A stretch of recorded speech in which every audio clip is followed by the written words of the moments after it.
დღევანდელი მოცემულობა არის იმგვარი, რომ უკვე სიმძლავრეები იზრდება ისრაელისა და ამერიკის საჰაერო ძალების მხრიდან, თუმცა მე დარწმუნებული ვარ, რომ მომავალი დღეების განმავლობაში ეს კიდევ უფრო გაიზრდება და უფრო მასობრივ, ესე ვთქვათ, მასშტაბს მიიღებს, ჩაერთვებიან, იყო რამდენიმე შემთხვევა, როცა სტრატეგიული ავიაცია ჩაერთო,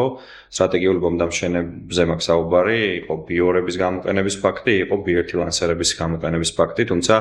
მათი მასობრივი გამოყენება ყოველდღიურ რეჟიმში დღეში რამდენიმეჯერ როდესაც უკვე დაიწყება მათი ჩართულობა, ეს რა თქმა უნდა გაზრდის ირანის სამხედრო ობიექტების განადგურების ხარისხს და ასევე მოცულობასაც, რაც პირდაპირ პროპორციულად აისახება ასევე მათი შეიარაღების, ანუ სარაკეტო პოტენციალის დეგრადირებაზე ეტაპობრივად. ის პირველი ფაზა ისე გაიარეს, რომ ფაქტობრივად